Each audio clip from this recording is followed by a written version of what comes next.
విశాఖ వేదికగా వైసీపీ నేత ఎంపీ విజయసాయిరెడ్డిపై హోంమంత్రి వంగలపూడి అనిత తీవ్ర విమర్శలు చేశారు. ఆయన శకును లాంటి వ్యక్తి అని మండిపడ్డారు. వైసీపీ పాపాలు బయటపడుతుంటే ట్వీట్లు పెరుగుతున్నాయని అన్నారు.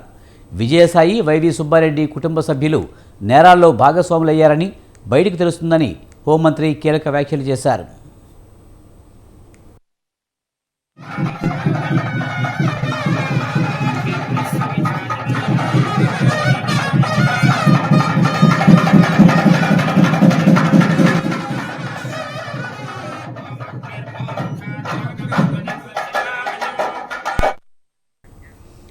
కాకినాడ పోర్టు వ్యవహారంలో అన్ని విషయాలు త్వరలోనే బయటకు వస్తున్నాయని హోంమంత్రి అనిత అన్నారు. వైసీపీ నేతలు అందరినీ బెదిరింపులకు గురి చేశారని విమర్శించారు. బియ్యం అక్రమ రవాణా మీద సిబిసిఐడి ద్వారా దర్యాప్తు చేస్తున్నామన్నారు. ఎక్కడ భూ ఆక్రమణలు చూసినా అందులో వైసీపీ నేతల పాత్ర ఉంటుందని తెలిపారు. విశాఖలో మాజీ ఎంపీ ఎంవివి సత్యనారాయణ అక్రమాలు బయటకొచ్చాయని చెప్పారు. 2018లో దీనికి శంకుస్థాపన జరిగినా కూడా గత 5 సంవత్సరాల్లో కనీసం ఏమీ కూడా ఇనాగ్రేషన్కి కూడా నోచుకోకుండా ఉండిపోయిన పరిస్థితి ఈ ఆర్లో పోలీస్ స్టేషన్ తాలూకా పరిస్థితి. మళ్ళీ ఈరోజు మన ఎన్డీఏ గవర్నమెంట్ వచ్చిన తర్వాత ప్రత్యేకంగా పోలీస్ డిపార్ట్మెంట్ మీద దృష్టి పెట్టి ఎక్కడైతే ఇన్ఫ్రాస్ట్రక్చర్ డెవలప్ చేయాలి, ఎక్కడైతే పోలీస్ స్టేషన్స్ ఓపెనింగ్కి నోచుకోకుండా ఉన్నాయో వాటన్నిటికీ కూడా ఇన్ఫ్రాస్ట్రక్చర్ ఇచ్చి మనం అన్నీ కూడా చేయాలి అనే ఉద్దేశంతో ఈరోజు లోకల్లో ఉన్న పోలీస్ డిపార్ట్మెంట్ వాళ్ళందరూ కూడా ముందుకొచ్చి దాతల్ని కూడా ఈరోజు వాళ్ళకి రిక్వెస్ట్ చేసి ఎక్కడ కూడా ఇబ్బంది లేకుండా చేసుకునే పరిస్థితి. దీనికి సుమారుగా 5 కోట్ల రూపాయలు ఇక్కడ శాంక్షన్ అయినా ఆల్రెడీ 2.5 crores శాంక్షన్ అయింది, ఈ బిల్డింగ్ అయింది. మళ్ళీ దీని మీద మళ్ళీ ఏసీబీ ఆఫీస్ అవన్నీ కూడా ఇక్కడ కన్స్ట్రక్ట్ చేయాలి. ఇంకా 2.5 కోట్లు యాజ్ ఎర్లీ యాజ్ పాసిబుల్ అవి కూడా విడుదల చేయించి ఈ పోలీస్ స్టేషన్ని పూర్తి చేసే బాధ్యత కూడా గవర్నమెంట్ తీసుకుంటుందని మీ అందరికీ. మరో టీడీపీ నాయకుడు బుద్ధ వెంకన్న విజయసాయిరెడ్డిపై మండిపడ్డారు. కాకినాడ పోర్టు అంశాన్ని తప్పుదారి పట్టించేందుకు విజయసాయి మైండ్ గేమ్ ఆడుతున్నారని విమర్శించారు. స్కామ్లో ఇరుక్కున్న జగన్ జైలుకు వెళ్తారని తెలియడంతో విజయసాయి సీఎంపై వ్యాఖ్యలు చేశారని తెలిపారు. ఈ వ్యాఖ్యలు విజయసాయిలోని ఉన్మాదానికి పరాకాష్ట అని ఆయన నోరు అదుపులో పెట్టుకోవాలని హెచ్చరించారు. చంద్రబాబుపై తప్పుడు వ్యాఖ్యలు చేశారని బుద్ధ వెంకన్న విజయసాయిపై విజయవాడ సిపికి ఫిర్యాదు చేశారు. ఈ నెల 5వ తారీఖున విజయసాయిరెడ్డి ప్రెస్ మీట్ పెట్టి నారా చంద్రబాబు నాయుడు గారికి అంతకట్టడమే కాకుండా ఆయన్ని ఇంకొక 5 నెలల్లో 75 సంవత్సరాలు వస్తాయి, ఆయన చావకుండా బతుకుంటే లోపడేస్తానని ఒక సాక్షాత్తు ఒక రాష్ట్ర ముఖ్యమంత్రిని ఒక బెదిరించి బ్లాక్ మెయిలింగ్ చేసే పద్ధతులు రాష్ట్ర ముఖ్యమంత్రికి కులాన్ని అంటగట్టడం అనేది ఒక మైండ్ గేమ్.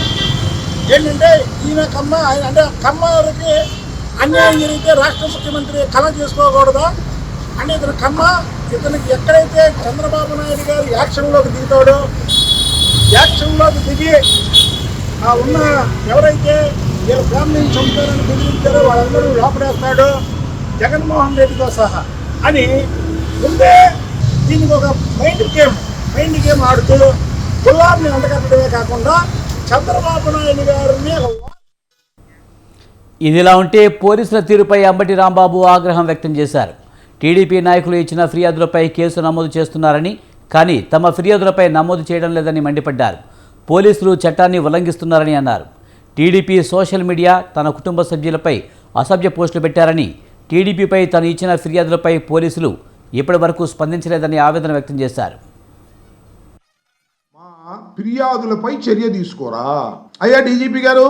బాబు, పోలీస్ యంత్రాంగం ఈ రాష్ట్రంలో చట్టబద్ధంగా ఏర్పడినటువంటి ఐపీఎస్ ఆఫీసర్లారా, మా ఫిర్యాదులపై మాత్రం మీరు చర్య తీసుకోరా.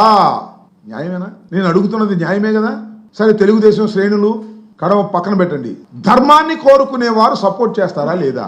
మేము ఇచ్చాం ఫిర్యాదులు, ఆ ఫిర్యాదులు రిజిస్టర్ చేయకోకుండా మీ దగ్గర పెట్టుకోవడం సమంజసం కాదు. మా ఫిర్యాదుల మీద మీరు చర్య తీసుకోరా అనేటువంటి నిరసన కార్యక్రమానికి త్వరలో తెరదీయబోతున్నాను అని ఈ సందర్భంగా నేను చెప్పదలుచుకున్నాను. ఇది నా ఆవేదన. నా మీద, నా కుటుంబం మీద, మా నాయకుడి మీద ట్రోల్ చేసి అసభ్యకరంగా పోస్టులు పెట్టి అవమానించి మా మనోభావాలు దెబ్బతీస్తే పోలీసులు పట్టించుకోరు. కానీ చంద్రబాబు నాయుడు గారి మనోభావాలు, లోకేష్ గారి మనోభావాలు దెబ్బతింటే ఆగమేఘాల మీద వచ్చి మా సోషల్ మీడియా కార్యకర్తలను పట్టుకుపోయి కొట్టి చిత్రహింసలు చేసి ఒప్పించి జైల్లో పెడతారు.